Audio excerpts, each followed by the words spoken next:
नमस्कार विद्यार्थियों, Manish Kumar Sharma success point में आप सभी का स्वागत करता हूं। तो दोस्तों, आज के इस वीडियो में हम चर्चा करने वाले हैं प्रयोगशाला सहायक के पाठ्यक्रम के बारे में। सबसे पहले मैं आपको एक नोट बता देता हूं कि जो भी हम आज की इस वीडियो में पाठ्यक्रम पे चर्चा करेंगे वो पाठ्यक्रम 2016 प्रयोगशाला सहायक और 2018 प्रयोगशाला सहायक का जो पाठ्यक्रम था उसी पे करेंगे। कुछ लोग बोल रहे हैं कि शायद पाठ्यक्रम चेंज हो, उसमें कुछ नई चीज़ें ऐड हो, कुछ हटे, तो वो जो क्लेरिफिकेशन है वो नोटिफिकेशन आने के बाद ही होगा।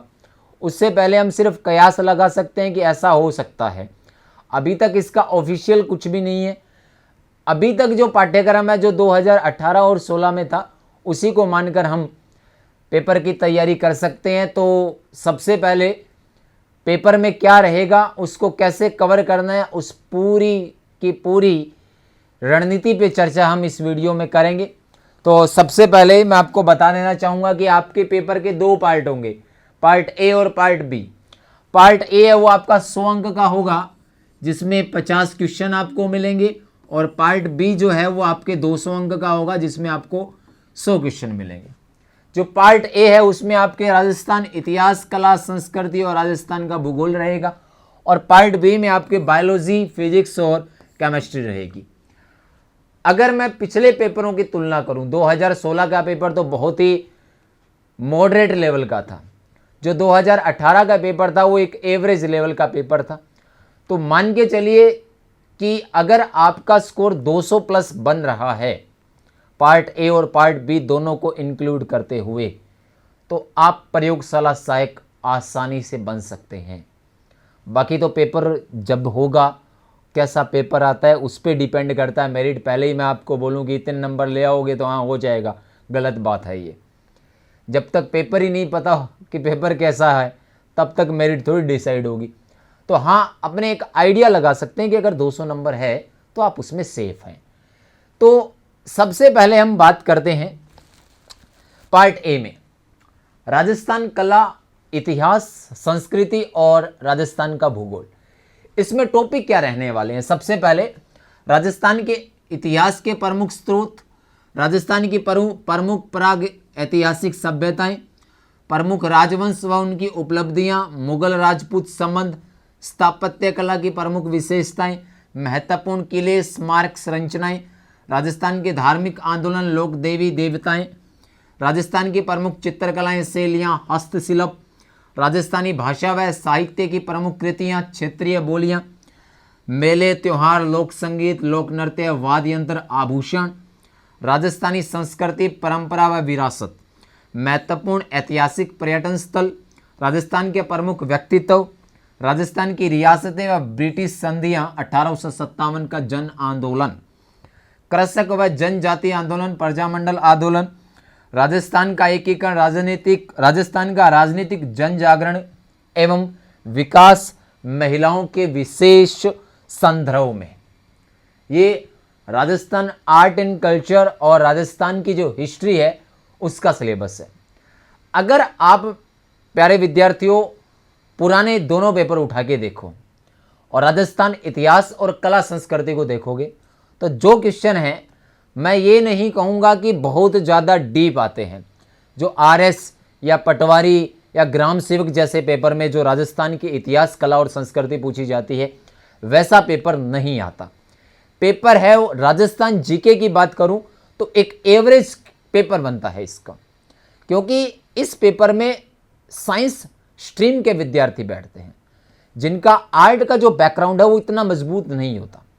जबकि आरएस, ग्राम सेवक, पटवारी ये पेपर हैं, इनमें आर्ट्स वाले भी बैठते हैं, साइंस वाले भी बैठते हैं, इसलिए उनके पेपर का जो लेवल है वो थोड़ा सा अच्छा होता है बजाय किसके, प्रयोगशाला सहायक के। तो अगर आप इसमें अगर ऑथेंटिक बुक पढ़ सकते हो तो बहुत अच्छा है। लेकिन साइंस वालों के अधिकांश समस्या रहती है कि सर हमारे जीके लेना देना ही नहीं था इतने दिन और हमसे पढ़ा भी नहीं जाता और याद भी नहीं रहता।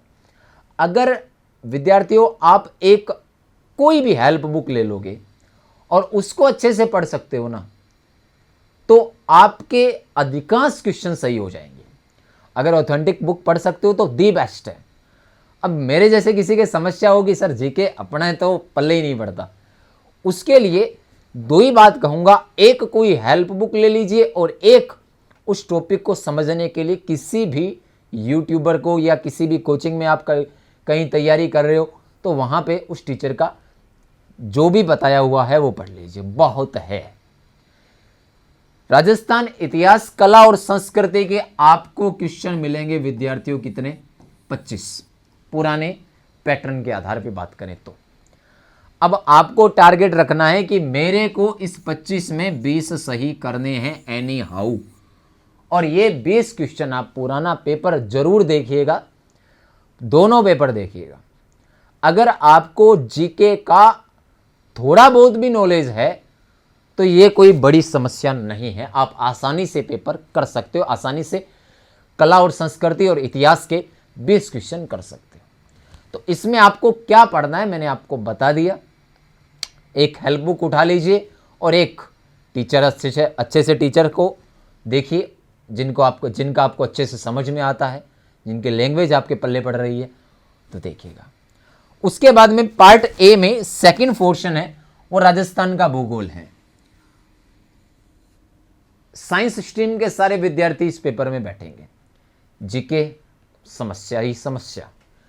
उनके लिए ये जो है वो एक मैं कह सकता हूं प्लस पॉइंट टाइप का है, क्योंकि राजस्थान की ज्योग्राफी है वो एक तरह से साइंस का ही पार्ट है, समझने वाली चीजें यानी कि रटने वाली। और इसके क्वेश्चन एक अकेले सब्जेक्ट के आपको कितने मिलेंगे? 25, और इसमें भी आपको टारगेट लेके चलना है, मेरे को 20 क्वेश्चन एनी हाउ सही करने हैं। और इसके लिए आप एक ऑथेंटिक बुक ले लीजिए राजस्थान की ज्योग्राफी की, बहुत सारे अच्छे राइटर हैं, हरिमोहन सक्सेना है और भी बहुत सारी है बुक, उनको पढ़िए। समझने के लिए कोई एक अच्छे से टीचर को देखिएगा जिनका आपको अच्छे से समझ में आता है। और ये ज्योग्राफी उसमें देखो कि आपको 2 पार्ट पढ़ने हैं, राजस्थान इतिहास, कला और संस्कृति, और इतना लंबा चौड़ा है पूछो ही मत। और यहाँ पे सिर्फ राजस्थान ज्योग्राफी के 25 क्वेश्चन हैं, तो इजी मेरे हिसाब से ये रहेगा। समझ में ही बात। अब इसमें टॉपिक कौन कौन से हैं? स्थिति और विस्तार राजस्थान की मुख्य भौतिक विभाग, अपवाह तंत्र, जलवायु, मृदा, प्राकृतिक वनस्पति, वन व वन्य जीव संरक्षण, पर्यावरणीय व पारिस्थितिकी मुद्दे, मरुस्थलीकरण, कृषि, जलवायु, प्रदेश व प्रमुख फसलें, पशुधन, बहुउद्देशीय परियोजनाएं, सिंचाई परियोजनाएं, जल संरक्षण, परिवहन और खनिज संपदा। प्रत्येक टॉपिक से एक एक क्वेश्चन कन्फर्म आना है। कोई भी टॉपिक, 15 टॉपिक है, 16 टॉपिक है, प्रत्येक में से एक एक क्वेश्चन आपको अवश्य मिलेगा। तो क्या पढ़ना है, कैसे पढ़ना है वो आपको बता दिया है। अब जिम्मेवारी है आपकी कि आपको प्रयोगशाला सहायक कैसे बनना है, इस पार्ट ए को आपको कैसे तैयार करना है। समझ में आई बात। बढ़ते हैं आगे। अब आते हैं पार्ट बी पे, जो कि हमारा स्पेशली हमारे लिए ही बना है, साइंस का। उसमें सबसे पहले बात करते हैं जीव विज्ञान की, बायोलॉजी की। बायोलॉजी के दोस्तों यहाँ पे 2 पार्ट हैं, पार्ट ए और पार्ट बी। पार्ट ए है उसमें आपकी बॉटनी है, ठीक है। अब बॉटनी में कौन कौन से टॉपिक है और कहां कहां से है ये सारी चर्चा इसमें बताऊंगा मैं आपको। सबसे पहले है शैवाल, कवक, लाइकेन, ब्रायोफाइटा, टेरिडोफाइटा, अनावर्त बीजी, आवर्त बीजी पादपों के सामान्य लक्षण। कुछ नहीं करना, 11वीं क्लास की एनसीईआरटी को उठाना है, उसमें चैप्टर नंबर 3 को पढ़ना है। पहला topic clear, part number 3, class 11th। समझ में आई बात। दूसरा, आवर्त बीजी पादपों की आकार की मूल स्तंभ, पर्ण की संरचना, रूपांतरण, पुष्प व बीज की संरचना। कुछ नहीं करना, वही 11वीं क्लास की बुक उठानी है, जीव विज्ञान की, चैप्टर नंबर 5 यही है। समझ में आई बात। उसके बाद में पादप शरीर, उत्तक व उत्तक तंत्र, सेकेंडरी ग्रोथ, द्वितीयक वृद्धि, वही क्लास 11वीं चैप्टर नंबर 5 में ये था, और चैप्टर नंबर 6 में ये है एनसीईआरटी के। कुछ भी नहीं पढ़ना उसके अलावा, एग्जाम्पल उसी के याद करने हैं आपको। समझ में आई बात। उसके बाद में प्लांट फिजियोलॉजी, 11th क्लास की जो जीव विज्ञान की एनसीईआरटी है उसमें 5 चैप्टर है, पांचों के पांचों यहाँ पे मेंशन किए हुए हैं, टॉपिक के नाम लिखे हुए हैं, वो आपको वहीं से पढ़ने हैं। कोई एक्स्ट्रा मत पढ़ना, कुछ भी एक्स्ट्रा मत पढ़ना एनसीईआरटी के अलावा। यहाँ पे 11वीं क्लास की एनसीईआरटी आपको दे रखी है। बढ़ते हैं आगे। पर्यावरण अध्ययन, इकोलॉजी, और या मैं कह सकता हूं इन्वायरमेंटल स्टडीज। ये जो टॉपिक है आपकी 12वीं क्लास की, क्या बोल रहा हूं मैं, 12वीं क्लास की एनसीईआरटी है, उसके चैप्टर नंबर 13 से लेकर 16, 4 चैप्टर दे रखे हैं आपके इकोलॉजी इकोसिस्टम के, उन चारों को पढ़ना है। ये टॉपिक आपका क्लियर है। क्लास 12वीं, 11वीं वाले बता दिए हैं, 12वीं वाले सारे चैप्टर बता रहा हूं आपको कहां से क्या पढ़ना है। उसके बाद में जैव प्रौद्योगिकी, सामान्य जानकारी, पुनर्योजित डीएनए तकनीक, ट्रांसजेनिक प्लांट एनिमल, नैतिक मुद्दे, कृषि व चिकित्सा क्षेत्र में जैव प्रौद्योगिकी के अनुप्रयोग, एप्लीकेशन ऑफ बायोटेक्नोलॉजी। क्लास 12वीं में बायोटेक्नोलॉजी के 2 चैप्टर दे रखे हैं आपके, 11वां और 12वां आई थिंक, उन दोनों को पढ़ना है। ये टॉपिक आपका क्लियर है। पादपों का आर्थिक महत्व, पादपों का जो आर्थिक महत्व है 11वीं क्लास का तीसरा चैप्टर, जो पहला पॉइंट था अपना, उससे कवर हो जाएगा। इसके अलावा आपको कुछ एक्स्ट्रा मटेरियल मिले इस पॉइंट का या इस टॉपिक का तो आप उसको पढ़ लीजिए। उसके बाद में है कोशिका संरचना, साइटोलॉजी के 2 चैप्टर हैं आपके 11वीं क्लास की एनसीईआरटी में, उसको पढ़ना है। यानी कि पार्ट ए के जो 10 टॉपिक है, ठीक है, सॉरी 8 है यहां पे, उन 8 में आपके एक चैप्टर तो फर्स्ट यूनिट 11वीं क्लास का तीसरा, 5वां छठा और 5 चैप्टर फिजियोलॉजी के, इतना ही है। यानी कि अधिकांश 11वीं क्लास है वो इसमें कंप्लीट हो रही है पार्ट ए में। 12वीं क्लास के इकोलॉजी वाले 4 चैप्टर और बायोटेक्नोलॉजी के 2 चैप्टर वो इस पार्ट ए में आपके हैं। एक साइटोलॉजी 11वीं क्लास में 2 चैप्टर है। पार्ट बी में जो कि आपका जूलॉजी का है,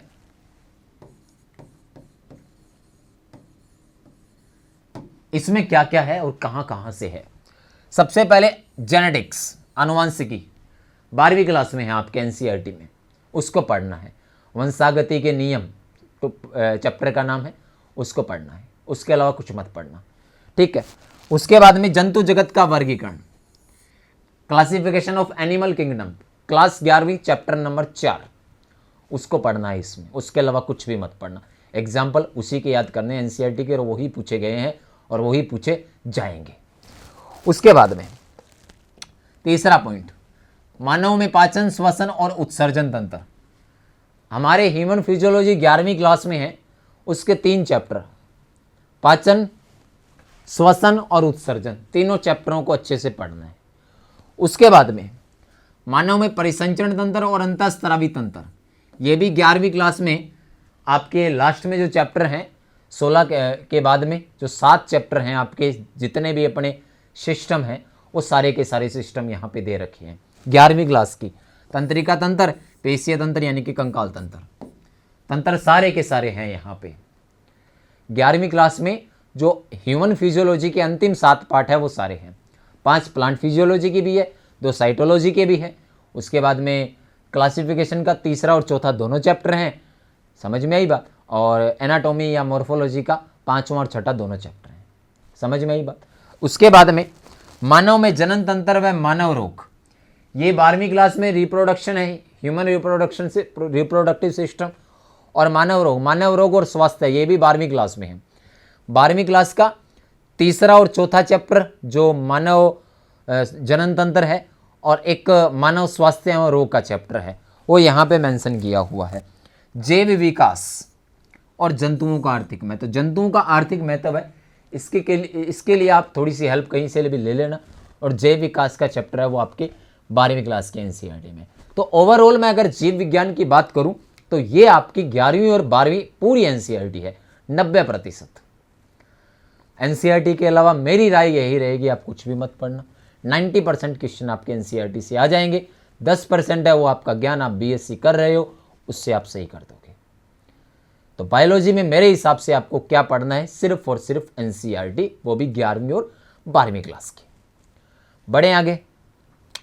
सेकंड आता है आपके फिजिक्स। फिजिक्स सबसे पहले टॉपिक पे चर्चा करते हैं, फिर मैं आपको 2-3 बातें बताऊंगा। पहला टॉपिक है दृढ़ पिंड गति की बल आघूर्ण, कोणीय संवेग संरक्षण, सरल ज्यामिति वस्तुओं का जड़त्व आघूर्ण। सेकंड है उष्मा गतिकी। तीसरा है ओसिलेशन। चौथा है वेव, इलेक्ट्रोस्टैटिक्स, स्थिर वैद्युत की, विद्युत धारा, इलेक्ट्रिक करंट, प्रकाशिकी, ऑप्टिक्स, एटम, न्यूक्ली, नाभिक और सेमीकंडक्टर। अब देखो मैं आपको एक छोटी सी बात बताता हूं। जिस फिजिक्स से आप डरते थे, यानी कि मैकेनिक्स जिसको हम कहते हैं यांत्रिकी, वो सबसे हार्ड पॉइंट था। मैकेनिक्स के आपके यहां पे सिर्फ और सिर्फ मैं कह सकता हूं ये 4 ही पॉइंट है, ठीक है। उसमें भी ये सॉरी ऊष्मागतिकी नहीं है। दृढ़ पिंड, यांत्रिकी, ऑसिलेशन और वेव, ये 3 चैप्टर ही है जिससे आपको डर लगता था। थर्मोडायनामिक्स इजी सा टॉपिक है, आप अगर पढ़ लोगे आसानी से आपके समझ में आ जाएगा और आप इसके न्यूमेरिकल कर सकते हो।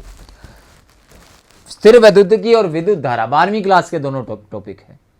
आसानी से कूलाम के नियम, विद्युत क्षेत्र, गाउस का नियम, सिंपल टॉपिक है। आसानी से एक एवरेज स्टूडेंट भी इसको समझ सकता है।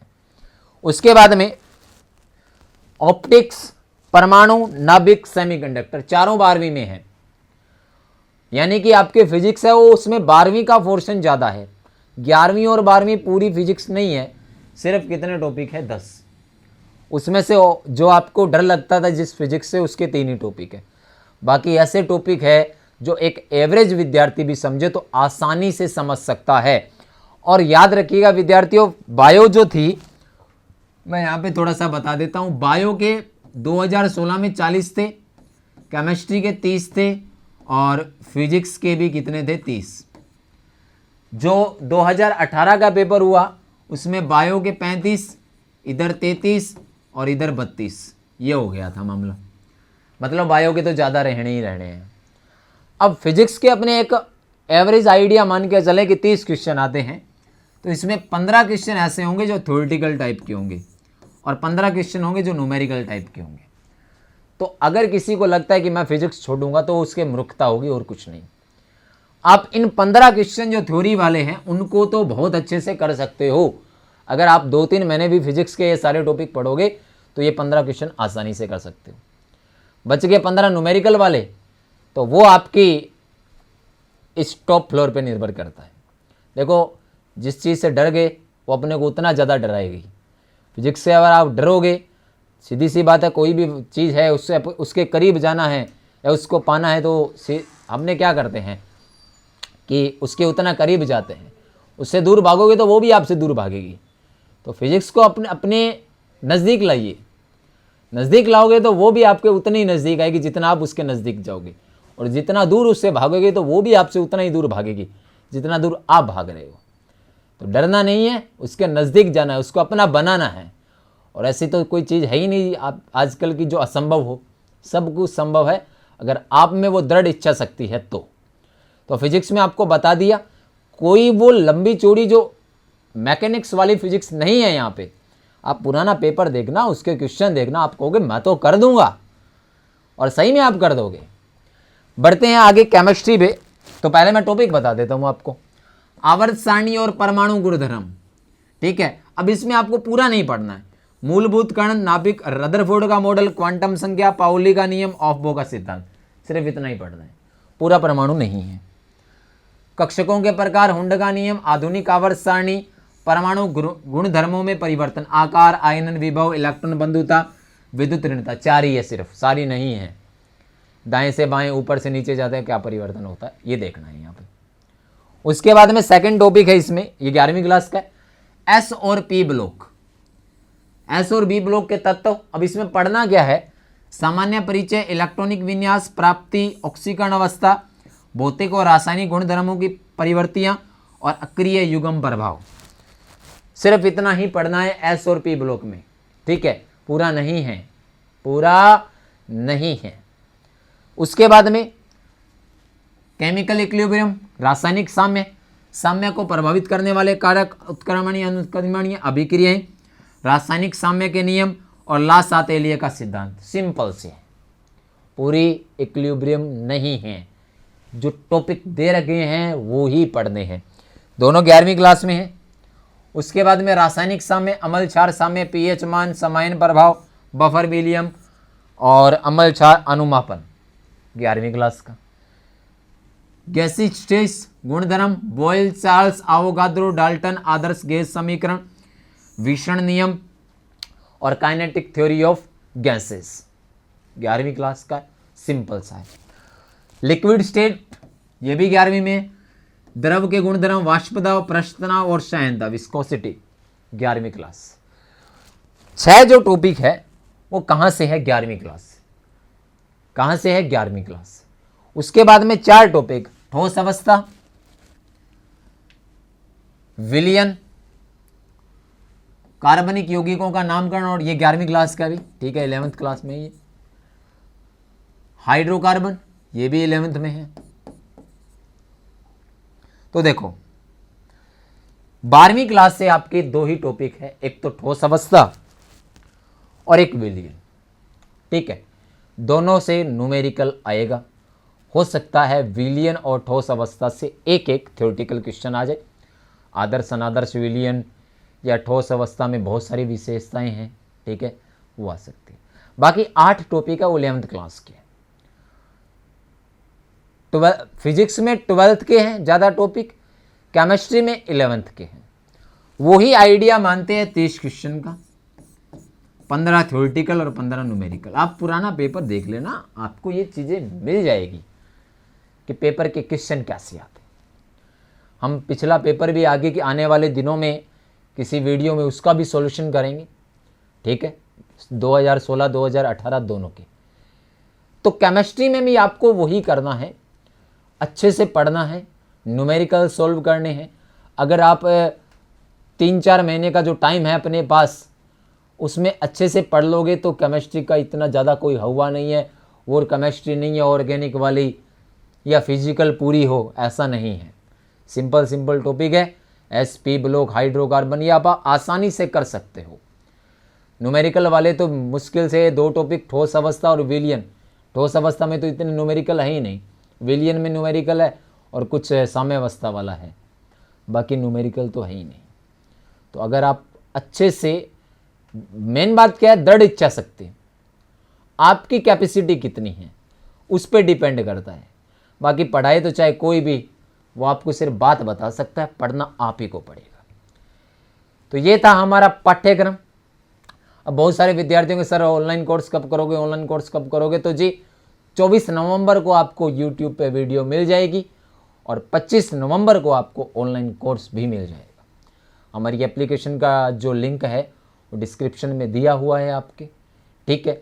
कोई डाउट है तो हमारा Telegram channel success point Barmer आप ज्वाइन कीजिए। वहाँ पे आप मैसेज तो नहीं कर पाओगे, अगर आपको मैसेज करना है तो मेरा खुद का channel science and technology by Manish Sharma, आप उसको ज्वाइन कीजिए। उसमें आपको एक लिंक मिलेगा डिस्कशन ग्रुप का, आप अपनी कोई भी समस्या है वो उसमें लिख कर बता सकते हैं। मैं उसका जल्द से जल्द उत्तर दूंगा। यहाँ पे कमेंट आप करते हो, उसका जवाब हम नहीं दे पाते, तो आपको वहाँ उस टेलीग्राम चैनल पे सक्सेस पॉइंट बाड़मेर, ये हमारा ऑफिशियल चैनल है, उस पर आप मैसेज नहीं छोड़ सकते। तो मैसेज के लिए आपको बता दिया है, आप क्या करना है, आपको चैनल का नाम बता दिया, डिस्कशन ग्रुप बना हुआ है उसमें अलग से उसको ज्वाइन करना पड़ेगा। तो ये थी लैब असिस्टेंट के पाठ्यक्रम की परिचर्चा। उम्मीद करता हूँ आपके अच्छे से बातें समझ में आई होगी। क्या पढ़ना है इसमें, कैसे पढ़ना है, मैंने आपको बता दिया। चाहे फिजिक्स हो, चाहे केमिस्ट्री हो, चाहे बायोलॉजी हो, एनसीईआरटी को मत भूलना, जहन में रखना, सिलेक्शन एनसीईआरटी ही है। बाकी प्रयोगशाला सहायक इतना कोई ज़्यादा टफ मामला नहीं है, अगर आप अच्छे से तैयारी करोगे तो हो जाएगा। वैकेंसी जल्द ही आपको मिल जाएगा, इसका नोटिफिकेशन अगले साल मेरे हिसाब से अप्रैल या मई में इसका पेपर होगा। तो जुड़े रहिए, नेक्स्ट वीडियो में हम पेपर सॉल्यूशन करेंगे 2016 और 2018 का। तब तक आप पढ़ते रहिए और अपना बहुत बहुत ध्यान रखिए। धन्यवाद।